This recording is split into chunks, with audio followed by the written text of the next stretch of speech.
খাদ্য।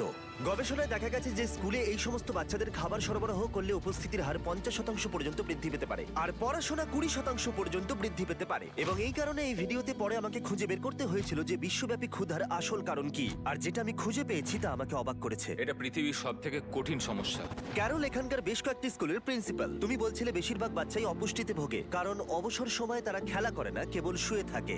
ঠিক এই কারণেই তুমি যখন স্কুলে আসবে দেখবে ওরা দুর্বল, ওদের কোনো এনার্জি নেই।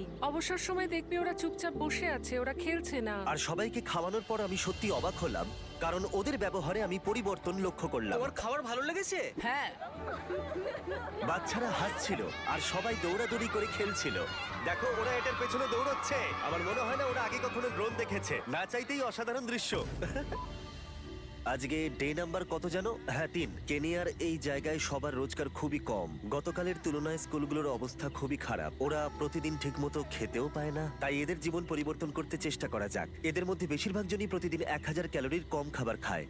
এবার থেকে স্কুলে খাবার পাবে, শিখতে পারবে, বড় হবে, কম অসুস্থ হবে, আর স্বাভাবিকভাবেই আমরা সবাই বাচ্চাদের জন্য ঠিক এটাই চাইবো। শুরু করো। ঠিক আছে, আমরা এখন অন্য একটা স্কুলে আছি যেখানে আছে 500 জনেরও বেশি স্টুডেন্ট। সবাইকে দেখাও। লেগে গেছে। এবার আর মুরগিটাকে লাথি মেরো না। এবার রয়েছে 500 জন স্টুডেন্ট, দেখাও। এবং আরো হাজার হাজার মানুষকে খাওয়ানোর পর আমরা তাদের প্রয়োজনীয় সবকিছু দিয়ে তাদের ভবিষ্যৎ সুন্দর করার চেষ্টা করলাম। আর এখান থেকে যাওয়ার আগে বিহাইন্ড দ্য সিন টিম কেনিয়ার অন্যতম সেরা একটা ইউনিভার্সিটিতে গেল, যেখানে আমি কিছু বিজনেস স্টুডেন্টদের সাথে কথা বললাম। বিস্ট ফিলান্থ্রপি ভবিষ্যতে সবাইকে সাহায্য করার জন্য আরো কি করবে? ভবিষ্যতের জন্য আমরা ফেস্টিভ্যাল নামে একটা চকলেট ব্র্যান্ড তৈরি করেছি, আর আমাদের টিম সেটা নিয়ে স্টাডিও করে। কিন্তু আমি দেখলাম আমাদের ফার্মে 16 বছরের নিচে অনেকেই আছে, যেটা মোটেও ভালো নয়। তাই আশা করবো এর দীর্ঘমেয়াদী প্রভাব অনেক শিশু শ্রমিকের সংখ্যা কমাবে, এবং আশা করবো এই প্রচেষ্টা অনেক বাচ্চাদের জীবন সুরক্ষিত করবে। আর সেই জন্যই আমার পরের গন্তব্য আমার কাছে খুবই গুরুত্বপূর্ণ ছিল। আমরা এখন ঘানায় আছি, যেখান থেকে ফেস্টিভ্যালের জন্য কোকো আসে। তাই এখানে স্কুলে খাবার খাওয়ানোর প্রোগ্রামটা আমার কাছে অনেকটাই স্পেশাল। এটা আমার জন্য। হ্যাঁ, থ্যাংক ইউ। আমি দেখে অবাক হলাম যে এরা আমাকে ওয়েলকাম জানাতে অনুষ্ঠানের আয়োজন করেছে, কিন্তু দেখে আমি বুঝতে পারলাম যে এদের বেঁচে থাকার প্রাথমিক শর্তের প্রয়োজন, যেমন খাদ্য। আমি স্বাগত জানাচ্ছি জিমিকে, যাকে আমরা মিস্টার বিস্ট নামে চিনি। Thank you. Thank you. এই খাবারের প্রোগ্রামটা এখানে করতে পেরে আমি খুবই এক্সাইটেড, এবং এই সম্প্রদায়ের জন্য আরো অনেক কিছু করব। আর দেখা করে ভালো লাগলো, আপনাদের সাথে কাজ করে আমি খুশি। থ্যাংক ইউ এই মহান কাজের জন্য। এটা আমাদের আঞ্চলিক পোশাক, এটা দিয়ে তোমায় আবৃত করব আমাদের কৃতজ্ঞতা জানাতে। এই তো ভীষণ সুন্দর দেখাচ্ছে। এখন থেকে তুমি আমাদের গ্রামের উপপ্রধান। Thank you. তুমি কি এসব দেখে খুশি? হ্যাঁ, খুব খুশি। হ্যাঁ, আমার মনে হয় হওয়াই উচিত। ধন্যবাদ। সেলিব্রেশনকে পাশে রেখে আমি ঘানায় কিছু কোকোয়া ফার্ম ঘুরে দেখতে চেয়েছিলাম।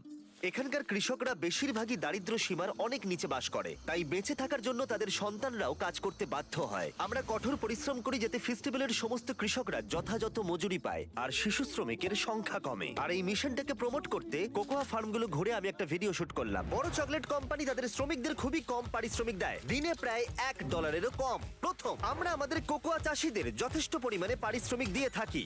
দ্বিতীয়, আমাদের 100% কোকোয়া ফেয়ার ট্রেড সার্টিফাইড, যেটাকে এক কথায় বলা যায় খুবই উৎকৃষ্ট মানের।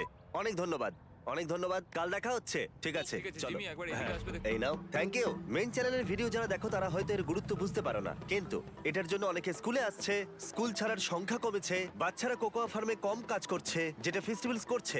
এখানেও স্কুল মিল প্রোগ্রাম চলছে।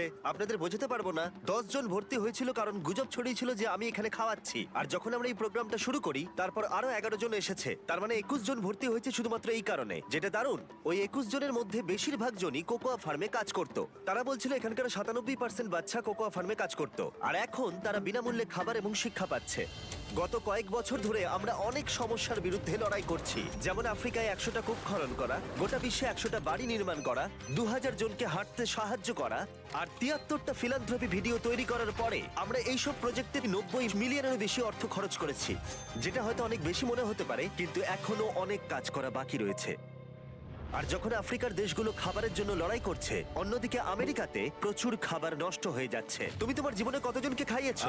অ্যাট লিস্ট 3 থেকে 5 বিলিয়ন মানুষকে তো খাইয়েছি। এটা তো অবিশ্বাস্য। সত্যি এটা অবিশ্বাস্য। এ হলো ইভান, যে গত 6 বছর ধরে নিজের জীবন তার শেয়ারিং অ্যাক্সেসকে উৎসর্গ করেছে। একটা নন প্রফিট সংস্থা যারা খাদ্য অপচয় কমিয়ে মানুষকে খাওয়াতে সাহায্য করে, যারা প্রায় 118 মিলিয়ন খাবার নষ্ট হওয়া থেকে বাঁচিয়েছে। আর এই সবকিছু সম্ভব হয়েছে তাদের ভলেন্টিয়ার, ডোনেশনস আর একটা বিশাল ওয়্যার হাউসের জন্য। এই বিল্ডিংটার সাইজ 14টা ফুটবল মাঠের সমান। Oh my আর এটা God. একটা 7 লাখ স্কোয়ার ফিটের রেফ্রিজারেটেড ওয়্যার হাউস। আমার মনে হয় না এরকম বিল্ডিং আগে আমি দেখেছি। দেখো কতটা লম্বা, আর এটা মাত্র একটা সেকশন, এরকম অনেক আছে। যেহেতু প্রত্যেক বছর অনেক পরিমাণে খাবার নষ্ট হয়, সেটা যদি আমরা কমাতে পারি তাহলে বিশ্বের অর্ধেক ক্ষুধা কমে যাবে। আর ইভানের সাথে কথা বলার পরে আমি বুঝতে পেরেছিলাম সেটা কেন। গত বছরে আমরা প্রায় 24 মিলিয়ন পাউন্ডের প্রোডাকশন দিয়েছি এই হাউস থেকে। আর 3 বছর 24 আগে মিলিয়ন এইসব পাউন্ড। জিনিস নষ্ট হতো? হ্যাঁ, আমরা প্রত্যেক বছর 10 মিলিয়ন পাউন্ডেরও বেশি খাবার নষ্ট করি এবং হ্যাঁ। সেটা করতেও আমাদের প্রায় $1 মিলিয়ন খরচ হয়। এটা পৃথিবীর সবচেয়ে কঠিন সমস্যা। কিন্তু আমাদের একটা অর্গানাইজেশন আছে যারা খাবারটাকে রান্না করে পরিবেশন করে। তুমি যা করছো সত্যি অসাধারণ, কিন্তু এগুলো আর কেউ ভাবছে না কেন? আসলে আমরা এগুলো চোখে দেখেও দেখবার চেষ্টাই করি না। যারা এই খাবারগুলোকে ডাম করে তারা প্রত্যেকদিন এই কাজটা করতেই থাকে, কারণ এটাই তাদের কাজ, এটাই তারা প্রত্যেকদিন করে। এখন আমরা কনসিস্টেন্টলি সেখানে গার্ড দিই এবং আমরা ট্রাকগুলোকে ট্র্যাক করে রাখি। তারা যদি 1 প্লেট খাবারও ফেলে তাদেরকে $100 ফাইন দিতে হবে। আমরা এই করে প্রায় $1.5 মিলিয়ন বেশি নষ্ট হওয়া থেকে বাঁচাতে পারি। শুধুমাত্র আমেরিকাতেই প্রত্যেক বছর প্রায় 113 বিলিয়ন পাউন্ড খাবার নষ্ট হয়, যেটা প্রত্যেক বছর প্রায় 200টা এম্পায়ার স্টেট বিল্ডিং এর অধিবাসীদের খাওয়াবার জন্য যথেষ্ট। আর ইভানের মতো লোকেরা অনবরত এই সংখ্যা কমানোর চেষ্টা করে যাচ্ছে। আজকে আমরা কি করব? তো আমরা আজকে শেয়ারিং অ্যাক্সেস কিভাবে কাজ করে সেটাই ঘুরে দেখব। আমরা আজকে কিছু খাবার নিয়ে আসবো, বাছাই করব, রান্না করব, সেটাকে খাবারে পরিণত করব এবং ঠিক আছে। সেটা লোকের মধ্যে বিলিয়ে দেবো। আচ্ছা, ইভান তোমাকে প্রত্যেকদিন খাবার এনে দেয় যেগুলো আসলে ফেলে দেওয়া হয়, আর সেগুলোকে দিয়ে তুমি একটা রেসিপি তৈরি করো, আর সেগুলো অভাবী মানুষদের বিতরণ করা হয় হ্যাঁ, তুমি একদম ঠিক বলেছো। বিনামূল্যে? হ্যাঁ, কিন্তু কেন? আমার অতীতটা খুব একটা ভালো কাটেনি।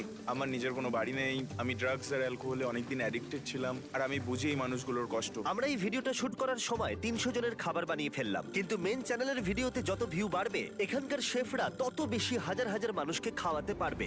নোলান, আমাকে আরো কিছু লঙ্কা আনতে হবে। তুমি কি একটু আমার সঙ্গে যাবে নাকি? আরো লাগবে? ঠিক আছে চলো। ওই যে ওখানে দেখছো, ওখান থেকে নিয়ে চলে ও এসো। আচ্ছা, হ্যাঁ, নিয়ে যাও। আসছি। তুমি কি ফ্রিজারে নোলানকে লক করে দিলে? হ্যাঁ, ওই লক করে দিয়েছি। তুমি এখন থেকে আমার ফেভারিট শেফ। ও কি আমাকে ফ্রিজের মধ্যে আটকে দিল? আমাকে এখান থেকে বের করো। আমরা 2 দিন ফিলাডেলফিয়াতে কাটালাম, খাবার বানাচ্ছিলাম, শুট করছিলাম, আর বিনামূল্যে লোকেদের খাওয়াচ্ছিলাম। আর ওখানে শেষ হবার পরে এই অপারেশনটাই আমি আমার হোম স্টেট নর্থ ক্যারোলিনাতে শুরু করলাম। লোকালদের জন্য একটা ফ্রি ফুড ড্রাইভ। প্রত্যেকটা গাড়ি এখান থেকে একটা বক্স ভর্তি খাবার পাবে, কিছু আঙুরের প্যাকেট, কিছু কলা, কিছু পরিমাণ মাংস, আরো অনেক শাকসবজি, বানানো খাবার। এগুলো আমরা সব নষ্ট করি, কিন্তু শেয়ারিং অ্যাক্সেসের জন্য তা হচ্ছে না। ইভান, এত খাবার নষ্ট হওয়ার হাত থেকে বাঁচাতে পেরে তোমার কেমন লাগছে? এত লোক খেতে পাচ্ছে। আমার কিচ্ছু বলার নেই, আমি খুব